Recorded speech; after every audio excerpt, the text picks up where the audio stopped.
Welcome to Comic Power. I am your host, Comic Killer 72. Welcome to the new segment called Get Your Popcorn Ready. And if you're wondering, get your popcorn ready is a phrase I borrowed from Terrell Owens, the former NFL player. When he signed a contract to play with the Dallas Cowboys, they asked him what he's going to do, and he said, get your popcorn ready because I'm going to put on a show. And I thought the name was fitting for the movies because that's what you're eating when you're watching them anyway. The movie review for today is none other than Spider-Man Homecoming.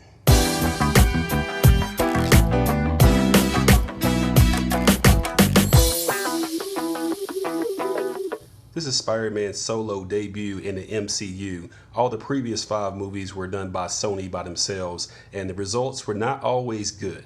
The last movie that Sony handled was The Amazing Spider-Man 2 with Andrew Garfield, and it was considered a failure critically as well as at the box office. It made $708 million.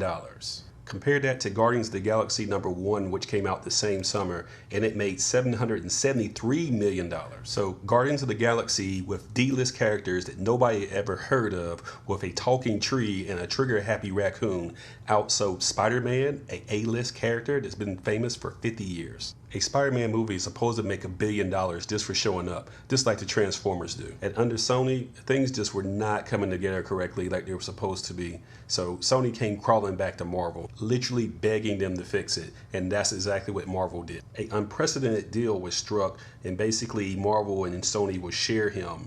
And he will be in the Marvel Cinematic Universe, and Marvel will have creative control over the character in the movies. And that's exactly what has happened. So he's in the MCU like he never was before. And also, Marvel will allow Spider-Man to use characters such as Iron Man and Captain America, which were specific to Marvel. But now they both appear in the Spider-Man universe as well. So Sony will put up the seed money to fund it, and they will distribute it, and they will collect all the money from the ticket sales. Marvel will get the satisfaction of knowing that Spider-Man is done right, and these successful movies will increase the sales of toys, memorabilia, and other things that Marvel does own. So it's a triple win for Marvel, Sony, and the fans. Everybody comes out good. Okay, now I'm done with the politics of how we got here in the first place. Now let me do my non-spoiler review on Spider-Man Homecoming. So, does this movie score?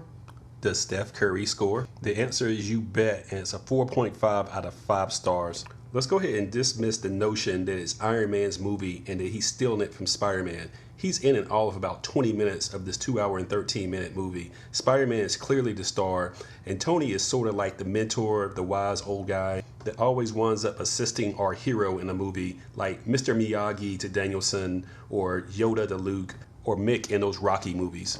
So help, yes. Take over, not even close. This movie is also very funny. There are many times that I laughed out loud. So let's dismiss the notion that Spider-Man was too clumsy and he was making too many mistakes and it was just too silly. Remember, the character is only supposed to be a sophomore in high school and 15 years old. He's going to do 15-year-old stuff, but with superpowers, so his mistakes are going to be on a bigger scale. Tom Holland was only 19 years old when he was first chosen to play Spider-Man and had barely just turned 20 when they started shooting for Homecoming. He's got a real boyish face as well, so he doesn't look 20. He can pass for 15, 16 years old for a long time. Compare that to Tobey Maguire, who was 27 years old when they shot Spider-Man, the first one in 2002.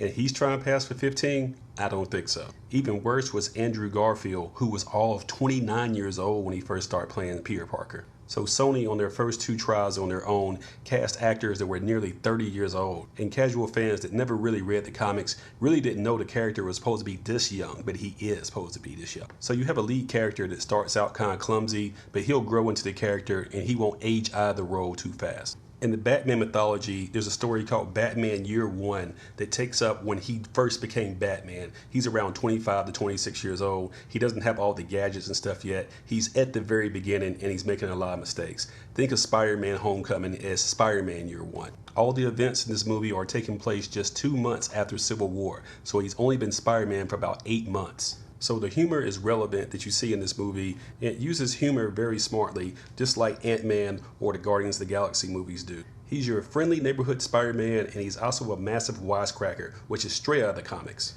The Midtown High School that he attends is one of the most ethnically diverse that you've ever seen in a major motion picture. So we have to dismiss the notion that Marvel is trying to be social justice warriors on this account. Shown here is the primary cast of his high school friends in the movie. People need to take into account that the film was supposed to take place in modern-day Queens, New York, and the latest U.S. Census Bureau information states that Queens is 50% white, 28% Hispanic, 24% Asian, and 21% black, and 3% mixed race. So Flash Thompson is portrayed by a Hispanic kid, and Ned Leeds is played by an Asian actor. So social justice warrior, I don't think so. The ethnic diversity is actually demographically correct based on where this movie is taking place in, which is Queens, New York. And speaking of Queens, they use music from the band The Ramones very effectively in some action scenes. The Ramones are one of the early pioneers of punk rock, and they're also from Queens. So it's a very fitting tribute to this very influential band. The actor Donald Glover also plays a very small but significant role in it. He is the character that he was rumored to be, and he gives us a massive Easter egg in what appears to be some throwaway dialogue, basically foreshadowing what may be an appearance of a major character in the future. Michael Keaton as the Vulture is absolutely brilliant. One of the few missteps that Marvel has had was very weak villains that were forgettable. That's not the case here. They give him a very solid motivation on how a good man can go bad. And there's an excellent plot twist in the movie involving the character that you won't see coming, and it's really going to throw you for a loop. Disney star Zendaya is also very good in this. She plays Michelle, and they really dress her down. She's a very snarky and sarcastic character in here that gives some great one-liners, which are great comedic effect. The Captain America scenes are also great because they're intentionally campy, which is even more good comedy. Marissa Tomei as Aunt May also scores. Her role in it is also very short, but also significant. There's very few actors that I didn't like in this movie. So at the end of the day, we got great action, great CGI, great plot twist, fantastic actors, a memorable villain, and very good chemistry between the actors. And excellent pacing, by the way. It's 2 hours and 15 minutes, but it doesn't feel that long. So I give it 4.5 out of 5 stars. You'll have a great time at the movies watching this. You will enjoy it, and I think it's the best Spider-Man movie made so far. And yes, we did get a Stan Lee cameo, the co-creator of Spider-Man. Long live Stan Lee. If you already haven't done so, be sure to subscribe to this channel and give it the thumbs up, and share these videos on social media so others can learn about the channel. This is Comic Killer 72 completing my non-spoiler review for Spider-Man Homecoming. Until next time, bye-bye.